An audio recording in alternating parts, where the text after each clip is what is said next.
जय हिंद दोस्तों, welcome back to PD classes. मैं यहाँ आपके लिए फिर से लेके आया हूँ न्यू वीडियो। और जो हमारा वीडियो है, जैसा कि आप जानते हैं, चल रहा है किसका, सेल का। जैसा कि आपको मालूम है, हम कंटिन्यूस हमारी बायोलॉजी की सीरीज ले चल रहे हैं और जिसमें हम क्या देख चुके हैं, सेल अप्रोक्सीमेटली हमारी 80 से 85% कंप्लीट है। और ये जो वीडियो रहेगा, इसके बाद एक दो वीडियोस और आएंगे। इसके बाद हमारे जो सेल बायोलॉजी का जो टॉपिक है वो फिनिश आउट हो जाएगा। मैं आपको बता दूं, आप अगर मेरी वीडियो चैनल्स पर या हमारी चैनल्स पर नए हैं तो जाएं वीडियो चैनल्स पर, उसको विजिट करें और पूरी सीरीज वाइज देखें, तभी आपको ये समझ में आएगा। एक चीज और बता दूं, अगर आप यहाँ चैनल पर नए हैं और आप किसी भी एग्जाम्स की तैयारी कर रहे हैं, आप एसएससी की तैयारी कर रहे हो, एनडीए की, सीडीएस की कर रहे हो और पीएससी की किसी तैयारी कर रहे हो, तो बायोलॉजी आप जितना मैं पढ़ा रहा हूँ उतना इनफ है। इससे ज्यादा आपको नहीं पढ़ना है। इतना क्या है, एक्यूरेट डाटा है और इससे ज्यादा नहीं पढ़ना है। ना तो आपको कोई बुक पढ़ने की जरूरत है, ना कोई आपको नोट्स पढ़ने की जरूरत है, ना ही आपको किसी प्रकार का डाटा फॉलो करने की जरूरत है। बस आप यहाँ पर आए, वीडियोस को फॉलो करें और पेन कॉपी उठा के नोट कर लें बस। ओके, सो बिना देरी किए हुए हम अपना वीडियो स्टार्ट करते हैं। और इसमें क्या पढ़ने वाले हैं हम, एंडोप्लाज्म रेटिकुलम। तो जैसा कि टॉपिक हमारा पीछे छूटा हुआ था और उसमें हम क्या पढ़ रहे थे, हम अभी तक कंप्लीट कर चुके हैं क्या, हमारा जो वैक्यूल्स है और राइबोसोम्स है वगैरह, ये सब कंप्लीट कर चुके हैं। अब हम देखने वाले हैं इसमें क्या, एंडोप्लाज्म रेटिकुलम। देखिए, एंडोप्लाज्म रेटिकुलम क्या होता है, ईआर बोलते हैं इसको। देखो, मैंने आपको थोड़ा सा एक डायग्राम दे दूं, अगर आप नए हैं तो आपको मालूम नहीं होगा क्या चल रहा है। ये तो सेल के ही ऑर्गेनेल्स चल रहे हैं। थोड़ा सा मैं आपको बता दूं, देखो व्यू देखो यहाँ पर थोड़ा सा। मैंने ये बताया था आपको, ये हमारी एक सेल है, कोशिका है। और कोशिका क्या होता है, हमारे यहाँ पे क्या न्यूक्लियस होता है, ठीक है। न्यूक्लियस क्या, डबल मेम्ब्रेन होता है वो भी, ठीक है, डबल मेम्ब्रेन। इसके बाद मैंने बताया था इससे क्या रहता है, कनेक्ट हमारा ईआर, जिसको बोलते हैं स्मूथ एंडोप्लाज्म रेटिकुलम, ठीक है, इस तरीके से। फिर यहाँ पे मैंने कुछ बताए थे ऑर्गेनेल्स आपको, इसके अंदर यहाँ पे क्या, गोल्जी बॉडी पाई जाती है इस तरीके से, ऐसे तरीके से ये गोल्जी बॉडीज होती है। यहाँ पे साइटोप्लाज्म भरा हुआ था ऐसे, ठीक है। माइटोकॉन्ड्रिया भी होता है, ठीक है, इस तरीके से। तो मैं आपको ये कुछ कुछ बता चुका था, ठीक है ना, ये हम लोग थोड़ा सा देख चुके थे। अब देखो, हम ईआर के बारे में पढ़ रहे हैं, जब स्मूथ एंडोप्लाज्म रेटिकुलम के बारे में पढ़ रहे हैं, तो मैंने बताया था ये आपको दो टाइप की होती है, एसईआर और आरईआर, ठीक है। हमने ये आपको ये भी बताया था कि ये काम क्या करती है, वर्क क्या करती है। होता क्या है, इसके ऊपर क्या राइबोसोम पाए जाते हैं इस तरीके से, ये राइबोसोम। अब राइबोसोम क्या करता है हमारा, ये प्रोटीन फैक्ट्री होता है। जो राइबोसोम्स हमारी होते हैं, ये राइबोसोम, ये क्या करते हैं, प्रोटीन को बनाते हैं, प्रोटीन। सो जो हमारे राइबोसोम होते हैं प्रोटीन को बनाते हैं। अब कुछ ऐसा होते हैं इसके अंदर ईआर होता है जिसके अंदर राइबोसोम नहीं है, ये वाला पार्ट देखिए खाली है जैसे, तो यहाँ राइबोसोम नहीं है, तो वो क्या करते हैं, वो लिपिड बनाते हैं। लिपिड प्रोटीन बनाने का काम हमारा कौन करता है, हमारा ईआर, एंडोप्लाज्म रेटिकुलम। अब होता क्या है, देखिए वही मैं समझाने वाला हूं, जो मैंने यहाँ डायग्राम बनाया है, ये स्मूथ एंडोप्लाज्म रेटिकुलम और हमारा रफ एंडोप्लाज्म रेटिकुलम को दोनों का डायग्राम है यहाँ पर। अब थोड़ा सा पहले आप समझ लीजिए, आई होप आपको एक आइडिया लग गया होगा ये क्या है, ईआर है हमारा, ठीक है। अब ये होता क्या है, ईआर जो होता है, ये जो अपने लिपिड और प्रोटीन के जो मॉलिक्यूल्स वो निकालता है।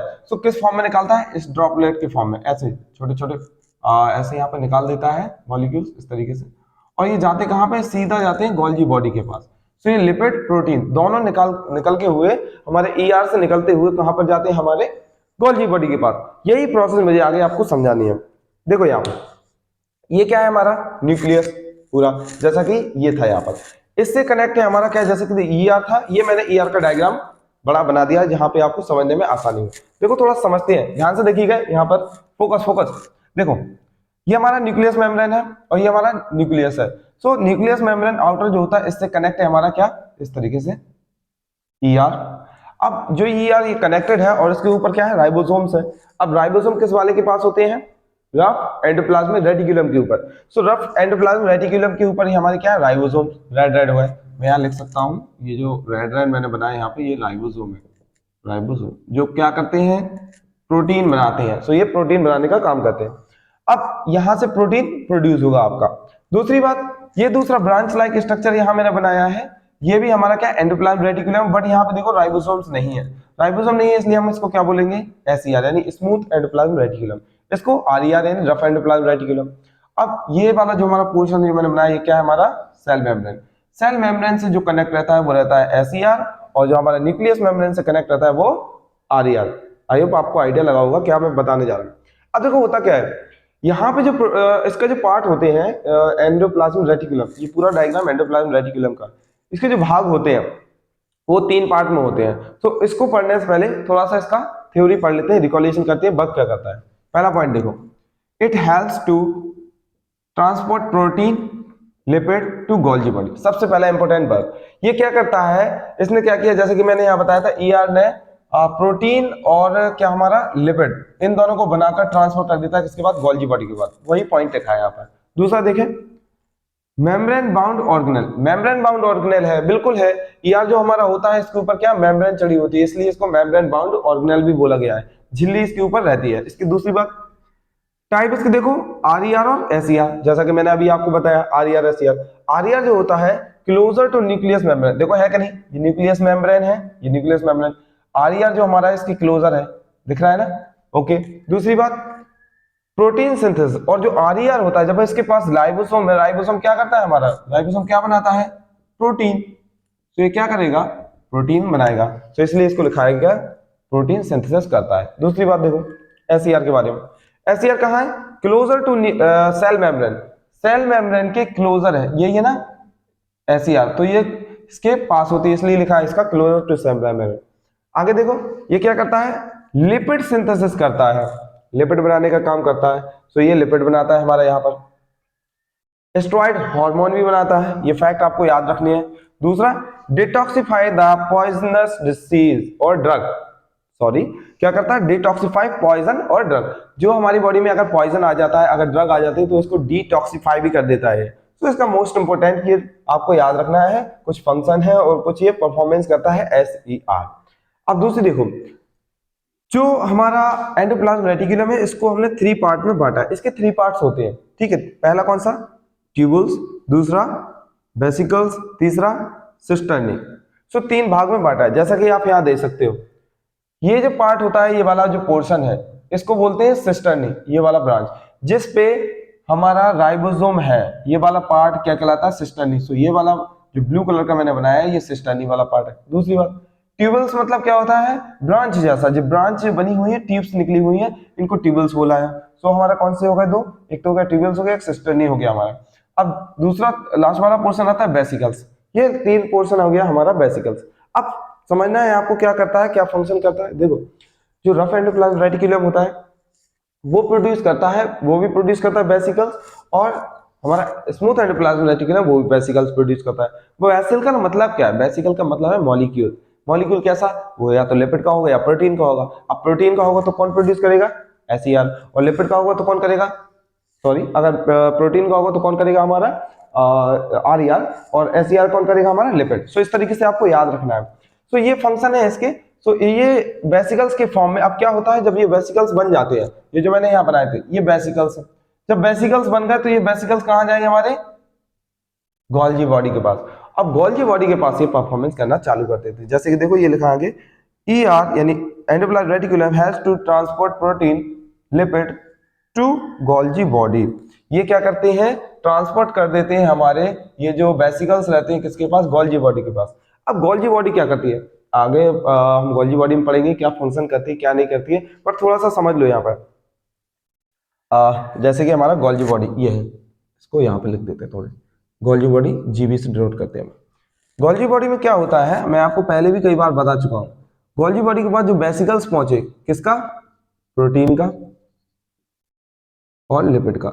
लिपिड प्रोटीन का जो वेसिकल पहुंचा है वो क्या करता है, इसको प्रोटीन कन्वर्ट हो जाता है हमारा एंजाइम में, और लिपिड जो होता है वो कन्वर्ट हो जाता है हार्मोन में। ठीक है, सो याद रखना है क्या, जब ये वेसिकल्स पहुंचते हैं गोल्जी बॉडी के पास, तो गोल्जी बॉडी क्या करता है, प्रोटीन को बदल देता है एंजाइम में, और लिपिड को बदल देता है हार्मोन में। ये हमारा सीडीएस में, एनडीए में कई बार क्वेश्चन पूछा जा चुका है। ठीक है ना, तो याद रखना है, सीडीएस एनडीए में कई बार पूछा जा चुका है। ठीक है, आपको याद रखना है। सो ये हो गया हमारा गोल्जी बॉडी का, प्रोटीन हो गया एंजाइम में, और लिपिड हो गया हमारा हार्मोन में। याद रखोगे, ओके आगे चलें। सो इतना हमने इसमें देखा। ठीक है, इतना देखने के बाद आपको क्वेश्चन ऐसा भी पूछा जा सकता है, देखो कि बताएं हमें रफ एंडोप्लाज्म रेटिकुलम का पार्ट कौन सा है।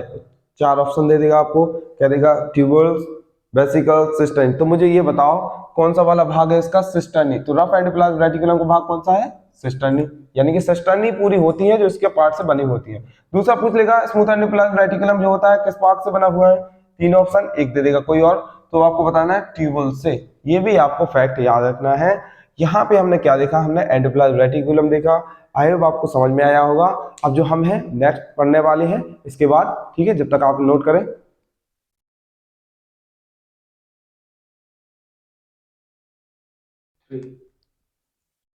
तो आपने वो नोट कर लिया होगा। अब हम न्यू लेकर आ गए हैं हमारा क्या, ऑर्गेनेल गोल्जी बॉडी। तो इसमें देखो गोल्जी बॉडी क्या है, जैसा कि आपको मालूम था हमारा क्या है, ईआर जो था, ईआर इसने क्या है वेसिकल्स ये बना लिए। अब ये वेसिकल्स कहाँ पहुंचे, गोल्जी बॉडी के बाद। अब गोल्जी बॉडी के बारे में हम थोड़ा सा पढ़ लेते हैं। देखो गोल्जी बॉडी क्या है, कैमिलियो गोल्जी, कैमिलियो गोल्जी ने इसका स्ट्रक्चर सबसे पहले डिस्कवर किया था, ठीक है, कैमिलियो गोल्जी थे सबसे पहले गोल्जी बॉडी का स्ट्रक्चर देखा था। ये क्या करता है, स्टोर मॉडिफाइड और पैकेज फूड, फूड का स्टोर करना, मॉडिफाई करना। अरे यही तो होता है, जब यहाँ पे ये वेसिकल्स गए तो उससे एंटर कर जाते हैं, फिर वहां पर स्टोरेज का काम कर देता है। आगे देखो और क्या करते हैं, ग्लाइकोलिपिड और ग्लाइकोप्रोटीन का ये सिंथेसिस करते हैं, यानी कि प्रोडक्शन करते हैं, सिंथेसाइज कर देते हैं इसको। तो ये अभी आपको फैक्ट याद रखना है। दूसरा देखो गोल्जी बॉडी जो हमारी होती है क्या करती है, मैं पहले ही आपको बता चुका हूँ, प्रोटीन को एंजाइम में और लिपिड को हार्मोन में बदल देती है। अब देखो थोड़ा इसका डायग्राम देख लो।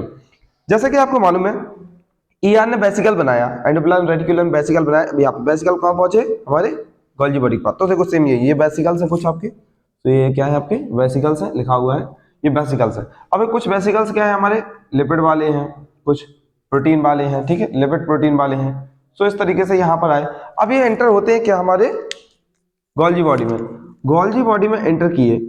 अब कुछ एंटर करने के बाद कुछ इस तरफ जाएंगे, कुछ यहाँ जाएंगे और कुछ हमारे ऐसे चले जाएंगे। तो इस तरीके से ये एंटर कर जाते हैं, कुछ यहाँ पे स्टोरेज हो जाते हैं, कुछ यहाँ पे स्टोरेज हो, कुछ यहाँ पे, फिर ये बाहर चले जाएंगे ऐसे स्टोरेज। तो ये रास्ता सा मिल जाता है, ऐसे ये स्टोर हो जाएंगे, फिर यहाँ जाके स्टोर, ऐसे स्टोरेज होते जाते हैं। अब फिर होता क्या है, कुछ समय के बाद ये होता क्या है, फिर जब यहाँ पे सब इन पे जो हमारे ये गोल्जियन वैक्यूल कह लो आप, गोल्जियन वैक्यूल बोलते हैं, जो गोल्जियन वैक्यूल है यहाँ पे जब स्टोरेज होता जाता है तो ये बड़े होते जाते हैं। और जब बड़े होते जाते हैं तो फिर एक टाइम ऐसा आता है ये इससे डिटैच हो जाते हैं, यानी हट जाते हैं। तो इससे ये अलग हो जाता है और इसको हम क्या बोलते हैं, जैसा कि आपको मालूम है वैक्यूल, इसी को वैक्यूल बोलते हैं। सो ये हमारा क्या है, अगर आपसे कोई पूछ ले कि वैक्यूल क्या, तो वैक्यूल कुछ नहीं है, हमारा गोल्जी बॉडी से निकला हुआ पार्ट है जिसमें हमारा क्या था, प्रोटीन और लिपिड था। अब वो बदल जाता है एंजाइम में, हमारा प्रोटीन और लिपिड बदलता है हार्मोन में। सो फिर क्या होता है, इसके बाद ये वैक्यूल बनता है।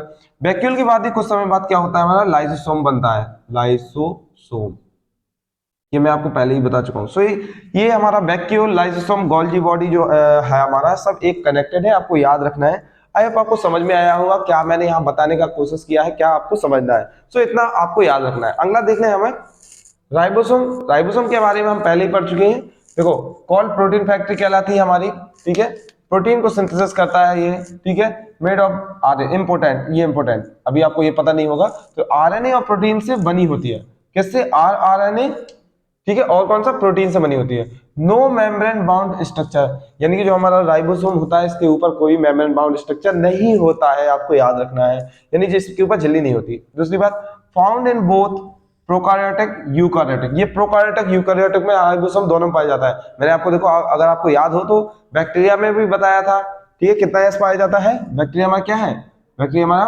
प्रोकार्योटिक 70 एस पाया जाता है, और यूकार्योटिक जो हमारा है क्या 80 एस में पाया जाता है। सो ये आपको थोड़ा सा याद रखना है। ये था हमारा क्या, गोल्जी बॉडी और राइबोसोम।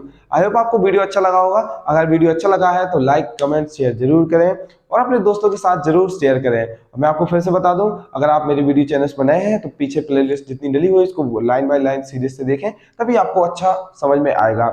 और आई होप आप मेरी वीडियोस को एंजॉय कर रहे होंगे और आपका प्यार मुझे देखकर बहुत अच्छा लग रहा है। ओके, तब तक के लिए और जय हिंद एवरीवन।